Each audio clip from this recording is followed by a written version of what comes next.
السلام علیکم ورحمۃ اللہ۔ ترجمہ تفسیر القرآن الکریم، سبق نمبر 379، سورہ التوبہ، پارہ نمبر 11، آیت 94 تا 96۔ اعوذ باللہ من الشیطان الرجیم۔ یعتذرون الیکم اذا رجعتم الیہم قل لا تعتذروا لن نؤمن لکم قد نبأنا اللہ من اخبارکم وَسَيَرَى اللَّهُ عَمَلَكُمْ وَرَسُولُهُ ثُمَّ تُرَدُّونَ إِلَى عَالِمِ الْغَيْبِ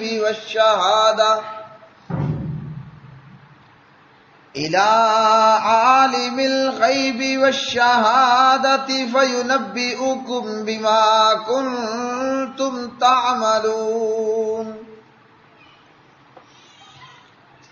سَيَحْلِفُونَ بِاللَّهِ لَكُمْ إِذَا انقَلَبْتُمْ إِلَيْهِمْ لِتُعْرِضُوا عَنْهُمْ فَأَعْرِضُوا عَنْهُمْ إِنَّهُمْ رِجْسٌ وَمَأْوَاهُمْ جَهَنَّمُ جَزَاءً بِمَا كَانُوا يَكْسِبُونَ۔ يَحْلِفُونَ لَكُمْ لِتَرْضَوْا عَنْهُمْ فَإِن تَرْضَوْا عَنْهُمْ فَإِنَّ اللَّهَ لَا يَرْضَى عَنِ الْقَوْمِ الْفَاسِقِينَ۔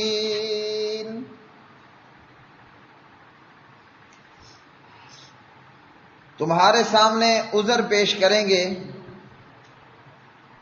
جب تم ان کی طرف واپس آؤ گے۔ کہہ دیجئے عذر مت کرو، ہم ہرگز تمہارا یقین نہ کریں گے، بے شک اللہ تعالی ہمیں تمہاری کچھ خبریں بتا چکا ہے،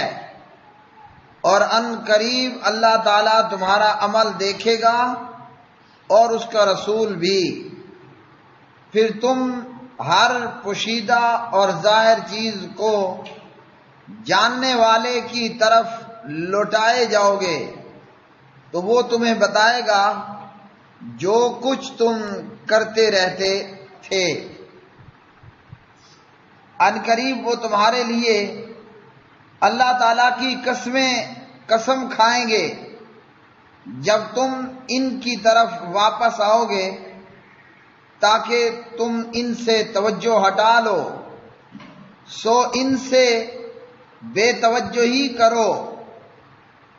بے شک وہ گندے ہیں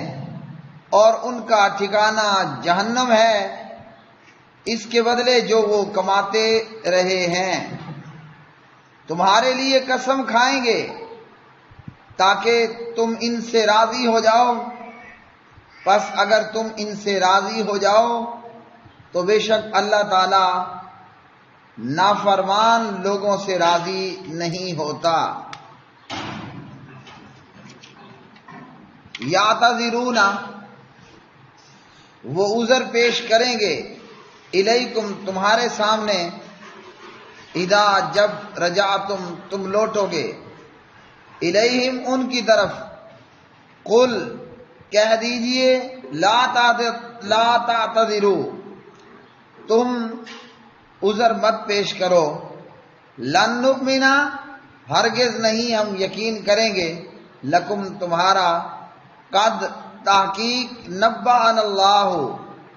خبردار کر دیا ہے ہمیں اللہ تعالیٰ نے، من اخبارکم تمہارے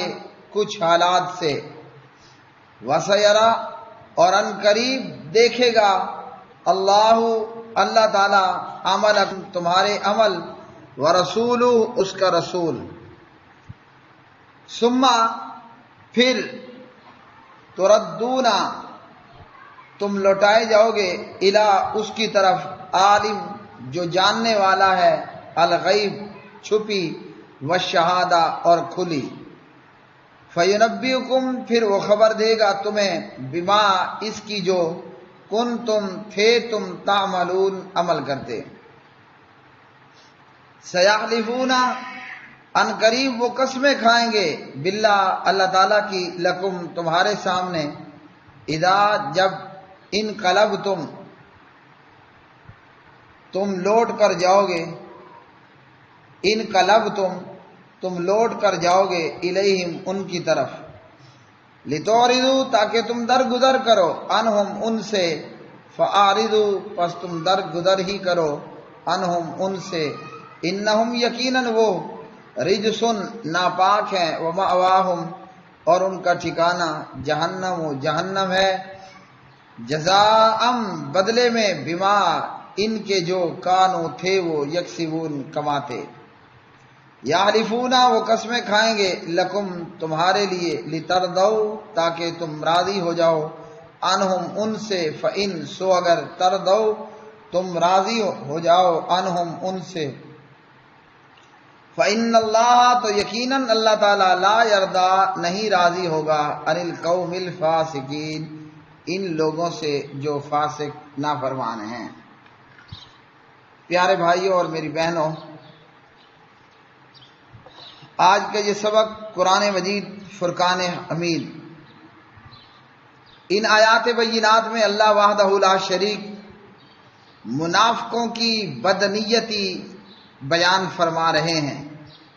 اللہ رب العالمین منافقوں کے دلوں میں موجود نفاق کو ظاہر فرما رہے ہیں۔ اللہ رب العالمین منافقوں کے جھوٹے عذر پیش کرنے کے متعلق بتا رہے ہیں۔ فرمایا کہ جب تم واپس مدینے آؤ گے تبوک سے تو یہ منافق لوگ تمہارے پاس آئیں گے اور آ کر جھوٹے عذر بیان کرنے کی کوشش کریں گے کہ کوئی جھوٹا عذر بیان کرے گا تو کوئی کسی قسم کا جھوٹا عذر بیان کرے گا۔ دراصل یہ اللہ کی راہ میں اور جہاد میں نکلنا ہی نہیں چاہتے تھے اور اپنے منافقت کی وجہ سے اپنے گھروں میں ہی بیٹھے رہے۔ اب جب پیارے نبی علیہ الصلوۃ والسلام واپس پہنچے تبوک سے مدینہ طیبہ کو، اب منافقوں نے جھوٹ کا سہارا لیا اور مختلف جھوٹ گھڑ لیے اور جھوٹے عذر بہانے تراشنا شروع کر دیے۔ تو اللہ رب العالمین نے فرمایا کہ ان سے یہ کہہ دینا ہے کہ ہمارے سامنے اپنے یہ عذر بیان کرنے کی تمہیں کوئی ضرورت ہی نہیں ہے، مطلب ہم تمہاری کسی بات پر یقین کرنے والے ہی نہیں ہیں۔ کیوں؟ کہ اللہ وحدہ لا شریک نے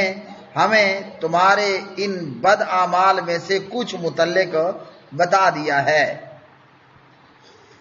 اور پھر اللہ سبحانہ و تعالیٰ نے فرمایا ان قریب اللہ تعالیٰ بھی تمہارا عمل دیکھے گا اور اس کا رسول بھی، اور پھر تم اللہ عالم الغیب والشہادہ کی طرف لوٹائے جاؤ گے اور اللہ تعالیٰ تمہیں پھر خبر دے گا، بتائے گا، مطلب ذرے ذرے سے تمہیں آگاہ کرے گا۔ اب اس آیت کے اس حصے سے کہ اللہ تعالیٰ تمہارا عمل دیکھے گا اور اس کا رسول بھی، یہ کیا ہے؟ یہ منافقوں کو اخلاص کی طرف، منافقت سے اخلاص کی طرف پلٹنے کی دعوت ہے کہ اب بھی موقع ہے،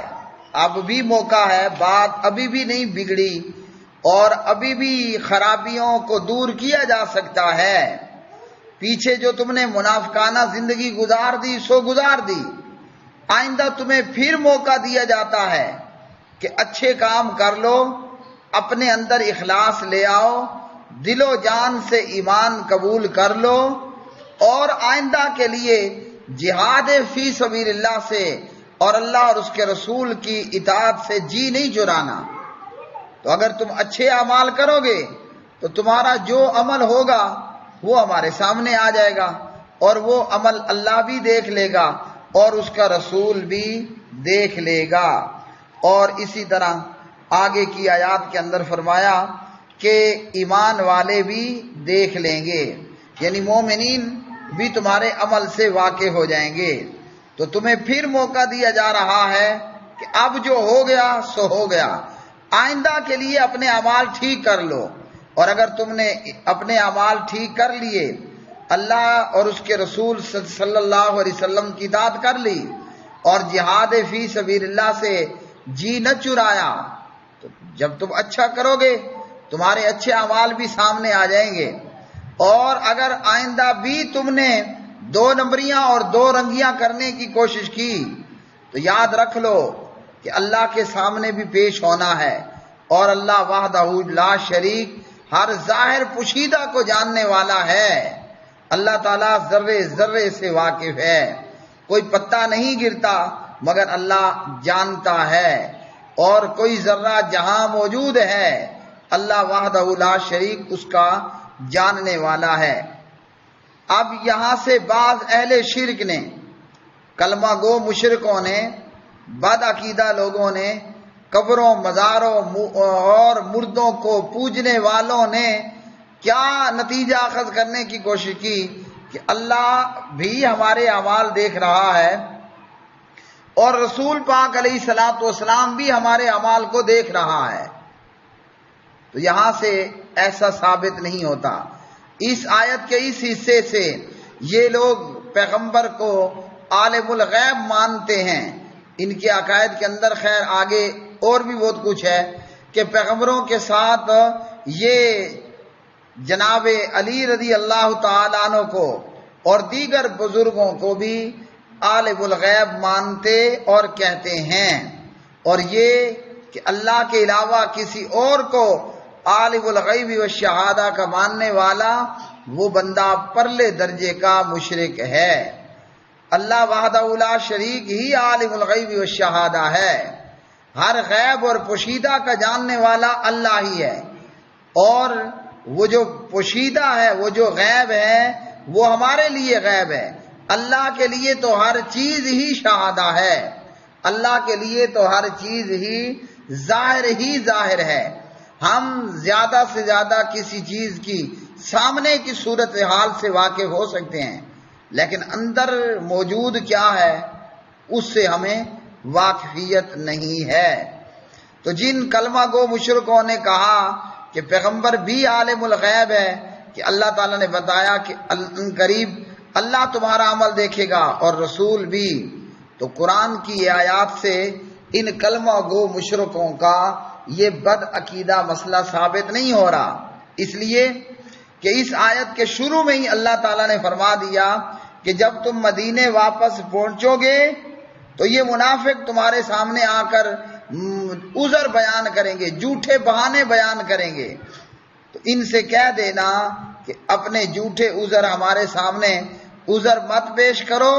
اللہ ہمیں تمہاری خبروں کے متعلق بتا چکا۔ اگر پیغمبر عالم الغیب ہوتا، اگر بزرگ عالم الغیب ہوتا تو یہ آیت یہ کیوں کہتی کہ قد نبأنا اللہ من اخبارکم، اللہ ہمیں تمہاری کچھ خبریں بتا چکا ہے۔ تو کون ہے عالم الغیب؟ عالم الغیب وہ اللہ وحدہ لا شریک ہے۔ اگر پیغمبر بھی عالم الغیب ہوتا تو یہاں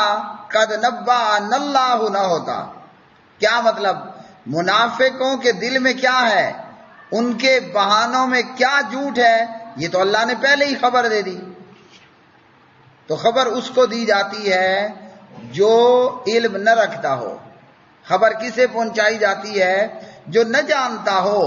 اور خبر کس نے پہنچائی ہے؟ اللہ نے۔ تو خبر پہنچانے والا ہوا عالم الغیب، اور جنہیں خبریں پہنچائی جا رہی ہیں، جنہیں خبریں بتائی جا رہی ہیں، وہ عالم الغیب نہیں ہیں، ان کو تو غیب پر مطلع کیا جا رہا ہے۔ تو عالم الغیب ہوا غیب کا جاننے والا، اور وہ ہے اللہ، اور جس کو بتایا گیا غیب تو وہ ہے جس کو غیب سے مطلع کر دیا گیا۔ اور پھر اسی طرح ان آیات میں اللہ رب العالمین نے فرمایا کہ پھر تمہیں اللہ کی طرف لوٹایا جائے گا، اور وہ کون ہے وہ ہے عالم الغیب والشہادہ، ہر پوشیدہ اور ظاہر کو جاننے والا ہے۔ تو یہاں بھی یہی بتا دیا کہ اللہ ہی عالم الغیب ہے۔ اور اسی طرح آگے کی آیات میں فرمایا کہ اگر تم ان کے جھوٹے عذر بہانوں سے راضی بھی ہو جاؤ تو اللہ رب العالمین ان نافرمانوں، ان فاسقوں سے راضی ہونے والا نہیں ہے۔ اس لیے کہ کوئی پیغمبر ہو، نبی ہو، ولی ہو، علی ہو، امام ہو، پیر ہو، فقیر ہو، وہ تو یہی جان سکتا ہے کہ بندہ اپنی زبان سے بڑی قسمیں کھا رہا ہے، بڑا رو رہا ہے، ہاں جی بڑی گریہ کر رہا ہے، ہم اس کی زبان پر ہی اعتبار کر لیں گے، اس کے دل میں کیا ہے وہ اللہ ہی بہتر جانتا ہے۔ تو اللہ رب العالمین نے منافقوں کو اخلاص کی طرف واپس آنے کی دعوت دی، اور کئی ایک منافقین واقعتاً اخلاص کی دولت سے سرفراز بھی ہوئے، انہوں نے منافقت کو چھوڑ دیا اور وہ پکے سچے مسلمان بن گئے۔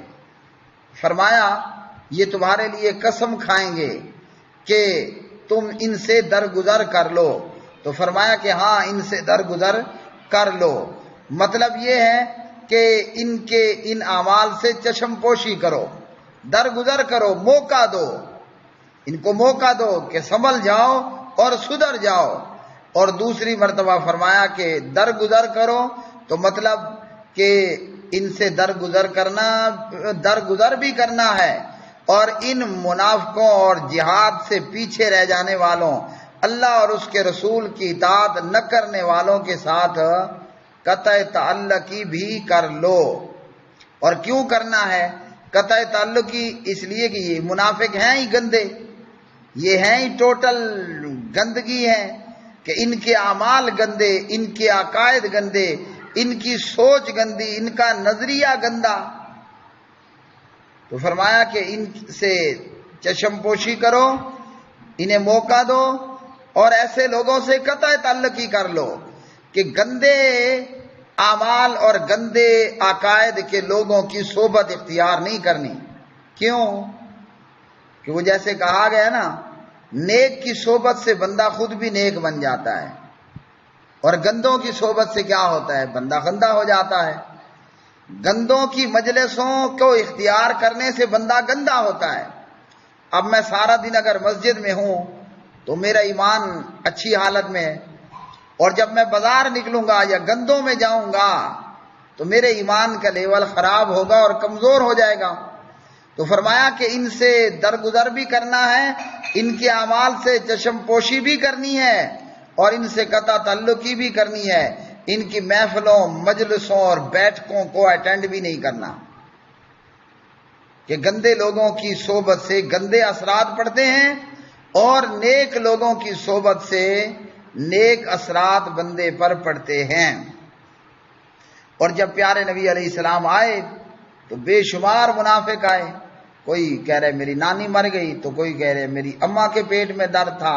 کوئی کہہ رہا ہے کہ جناب میری بیوی کا بچہ پیدا ہونے والا تھا، کوئی کہہ رہا تھا جناب مجھے اپینڈکس نکل آئی تھی۔ مطلب کہنے کا یہ ہے جو اللہ رسول کی اطاعت نہیں کرنے والے تھے اور جہاد فی سبیل اللہ تبوک سے پیچھے رہ جانے والے تھے، جتنے منہ اتنی باتیں، مختلف بہانے تراش رہے تھے، اور نبی علیہ الصلوۃ والسلام جو وہ منہ سامنے کہتے وہ مان لیتے اور ان کو پرے دفع کر رہے ہوتے، سوائے 3 مخلص پکے مسلمانوں کے جن کا پہلے ذکر ہو چکا۔